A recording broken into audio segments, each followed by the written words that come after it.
முதலமைச்சர், ஒரு முட்டாள் முதலமைச்சர். 2 வயசு குழந்தைய யாராச்சும் பாலியல் பலாத்காரம் பண்ணணும் ஒரு சிந்தனை வருமா? அது செஞ்சது திமுக காரன்னு சொல்லி உட்கார்ந்துட்டு இருக்காங்க. அக்கா கனிமொழி அக்கா இன்னும் வீட்டை விட்டு வெளியே வரல. அதுக்கப்புறம் உதயநிதி அவர்கள் வரல. முதலமைச்சர் ஸ்டாலின் அவர்கள் அது பத்தியே பேசல. அடுத்தது மதுராந்தகத்துல, அடுத்த தூத்துக்குடியில தன்னுடைய வீட்டுல கழிவறை இல்லையா? இதுதான் தமிழ்நாடு முன்னேறிய மாநிலமா? இதுதான் திராவிட 2.0வா? ஒரு கழிவறை இல்லாத ஒரு கிராமத்தை உருவாக்கிய ஒரு முட்டாள் முதலமைச்சர். இதுக்கு மேல சொல்றதுக்கு கோபமான வார்த்தைகள் எனக்கு இல்ல. அண்ணன் திருமான 90 காலத்துல அவரை பேச்சு பார்த்து நான் வளர்ந்தவன். ஆனா இந்த பிரச்சனைக்கு அண்ணன் பேச மாட்டேங்கிறார். என்னன்னே தெரியல. அண்ணன் என்ன ஆனாருன்னு தெரியல. முதலமைச்சரை பார்த்தவன டக்குன்னு பயப்படுறாரு அண்ணன். எப்படி பார்த்தா எங்க அண்ணன் திருமா அண்ணன் 2000ல. ஆனா இன்னைக்கு மக்களுடைய பிரச்சனைகளை பேசவே மாட்டேங்கிறார். என்னென்ன 6 தொகுதி 8 தொகுதி முக்கியமா? மக்களுடைய வெளிமலை மக்களுடைய பிரச்சனைகள் முக்கியமா? அதை சொல்லுங்க. நாங்க நேரில் வெட்டப்பட்டது யார்? தலித் சகோதரர்கள்.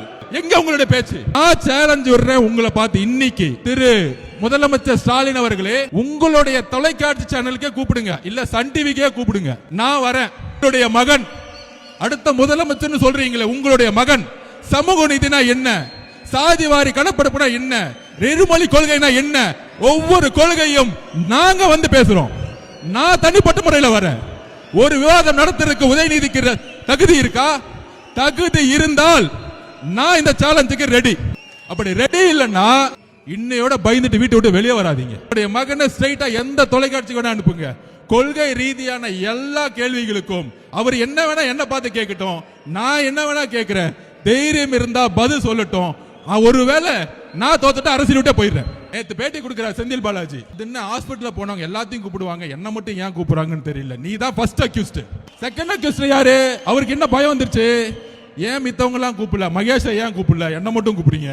அடுத்தது முதலமைச்சர் வந்தாரு 2 மணிக்கு, அவரையும் கூப்பிடுங்க. அடுத்தது அவருடைய பயம், அப்படி என்ன மட்டும் கூப்பிடாதீங்க, எல்லாத்தையும் கூப்பிடுங்க. காலையில புள்ள வந்துச்சு உதயநிதி அவர்கள், அவரையும் கூப்பிடுங்க. அப்ப செந்தில் பாலாஜி ரெடி ஆயிட்டாரு எல்லாத்தையும் மாட்டி விடுறதுக்கு. ஆட்சி மாற்றம் முடியும் பொழுது தமிழக காவல்துறை எங்க அண்ணன் கண்ட்ரோல் வரும் பொழுது நீங்க எல்லாம் கரூர் மெட்ல ஜெயிலுக்கு போவீங்க. எம்ஜிஆருக்கு அப்புறம் ஒரு பிரபலமான ஒரு தலைவரா ரஜினிகாந்த் அவர்கள் வரணும்னு நினைச்சார். அரசியலுக்கு வந்து சிஸ்டத்தை மாத்தணும் எல்லாம் பண்ணணும்னு நினைச்சார். ஆனால் இதே திமுக குடும்பம் பல மிரட்டல்களை கொடுத்து அவரை அரசியல் கட்சி வர விடாம பாத்துக்கிட்டாங்க. இன்னைக்கு என்ன ஆனார்? அவரு கடைசியில் ரெட் ஜெயின் பிக்சர்லயே நடிக்க போயிட்டார். அவர் மேல விமர்சனம் கிடையாது. அந்த வலிமை, மன வலிமை நம்ம தலைவர்கிட்ட இருக்கு. நான் பதிவு பண்றேன். அண்ணன் கமலஹாசன் அண்ணன் கட்சி ஆரம்பிச்சு டிவி எல்லாம் உடைச்சாரு. ஆனால் அவராலையும் முடியல. அவரை நம்ம சிறுமைப்படுத்தல. திருப்பியும் திமுக சேர்ந்து ரெட் ஜெயின் படத்துல நடிக்க ஆரம்பிச்சிட்டார்.